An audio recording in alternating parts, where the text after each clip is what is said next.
What is up, you guys? This is Mini Superheroes Today.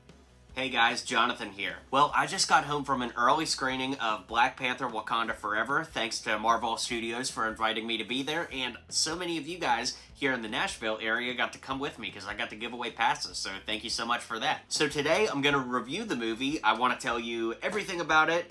We'll do like a non-spoiler section, then spoilers, and then we'll take a look at the Wakanda Forever LEGO sets and see how they held up compared to the movie. One other thing too is at this early screening, because I was there as press, I got this cool pin from Marvel, so thank you so much to Marvel for that. So here's the deal, guys. This movie fought an uphill battle pretty much the whole way. Of course, it's hard not to talk about the passing of Chadwick Boseman because that just it impacted the movie so much. On top of filming it during the pandemic, this movie just, I've been saying it for a very long time that I was concerned about it, right? Because it's fighting an uphill battle. It's very, very hard to juggle all of those things at once and stick the landing. And I'm happy to say that the movie really did stick the landing for me. In fact, in Phase 4 of Marvel so far, every movie's kind of been like, it's alright, it's okay.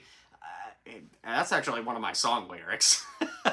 Anyways, with every Marvel Phase 4 movie, I've been like, kind of on the fence with the exception of No Way Home, which pretty much had me crying the whole time because I loved it so much. But this movie knocked it out of the park. You know, again, staying out of spoilers for just right now, it's very long. It's very long and it feels very long, and the way that it's edited plays into that. There are a lot of shots that linger on, you know, a character at a side profile or something like that. So when you bear that in mind, this is a very long movie and it feels like a long movie. And some people are really going to like that. Other people are going to complain about it, I suppose.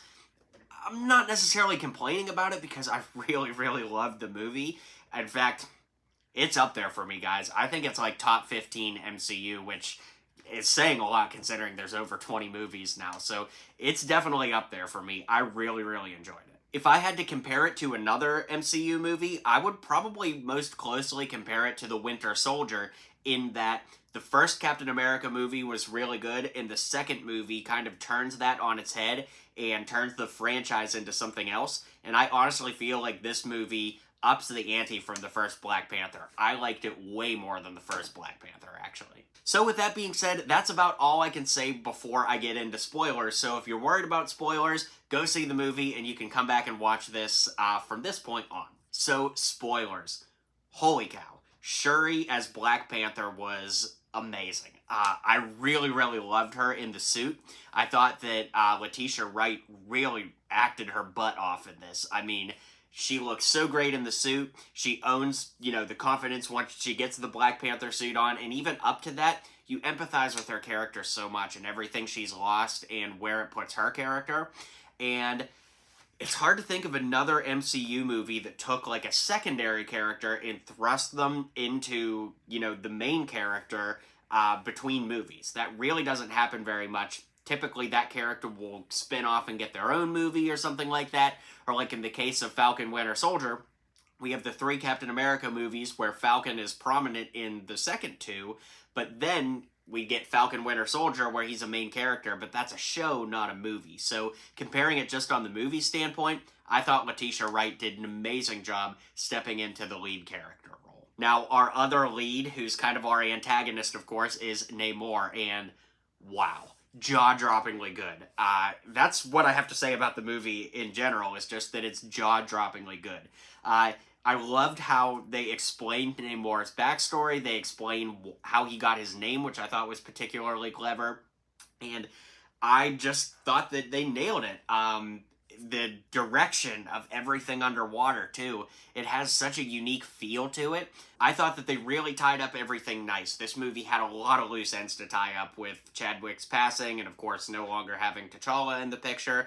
But I love that mid-credit scene where T'Challa is in the picture again by way of his secret son.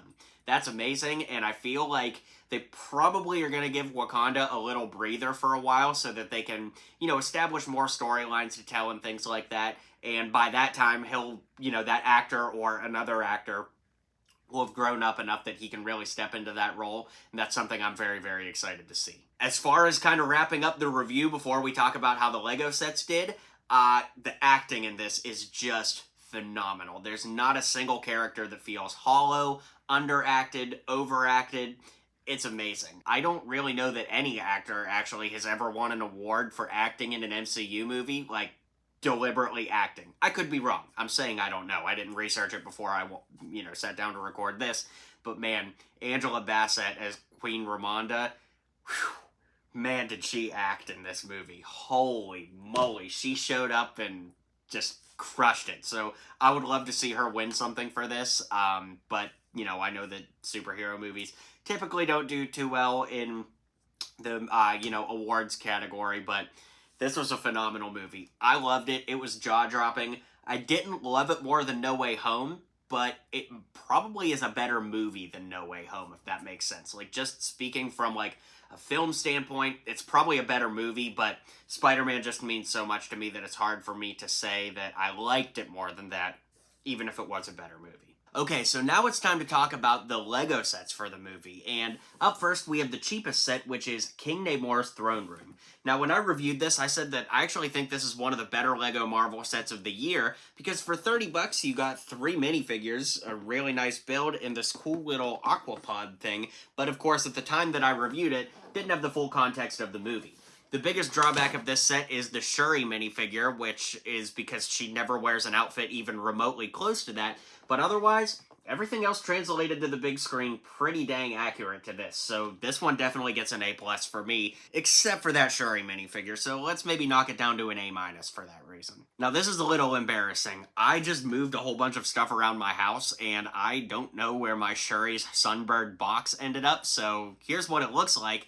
And I'd say that this actually translated pretty well to the movie. The only issues, again, are the minifigures, because Shuri never wears an outfit like the minifigure from this set, and Nakia's hair doesn't look anything like this in the movie. So all I can think is that the minifigure designers were given images that were based on concept art, so they weren't able to make it something super accurate. But I'm going to give Shuri Sunbird a B+ for that reason, because it did have 2 inaccurate minifigures that time around. And finally, we have the big boy. This was the last revealed LEGO Wakanda Forever set, and this is the Black Panther War on the Water. Now, as I mentioned in my review, it kind of felt to me like this ship was at a weird scale, and that's definitely true. Like, if you look here on the box, you can see that there's, like, some yellow translucent pieces. That's obviously, like, where the, pilots or drivers were supposed to go. And when you look at the back, they had like an entire army fighting on the back of this, and it wasn't indented the way that it's shown here. And the back was actually a lot more slanted. This one's a little bit more square in the back. So the minifigures here are absolutely perfect. Like, these are all the minifigures you could possibly want from this final battle. The only issue is Okoye does not wear this suit during that part of the battle. So unfortunately, it's not super accurate, but that blue and gold outfit that she wears in the final battle would have been kind of a pretty big spoiler, and it's nice to get a really good Dora Milaje Okoye here. So I'm actually willing to give that a pass, especially because, you could kind of say that that's any of the Dora Milaje if you wanted to pretend and maybe use the former Okoye head and, make a custom of the blue and gold suit, which, of course, will be in my showcase coming out on Saturday. So this set, unfortunately, it actually probably got worse after I saw the movie because the scaling is so bad. I'm going to give this set... I'm going to give it like a C-. And no, I'm going to give it a D. The minifigures are awesome, but the set, this just is not worth $90 in any stretch of the imagination, except for the minifigs. So I'm honestly going to give that a D. It didn't go up any better after having seen them. Well, guys, that's going to bring this review to a close. Let me know what you think of the movie when you get a chance to see it. Let me know when you're going to be seeing it on release weekend. Let me know if you have all the LEGO sets. I want to know all the things, how you feel about this movie. So be sure to hit like and subscribe. I'll catch you guys next time. And until next time, Wakanda Forever. Well, you made it to the end of the video. Thanks for hanging out with me today. And don't forget to hit like and subscribe. And maybe check out one of my other videos listed here.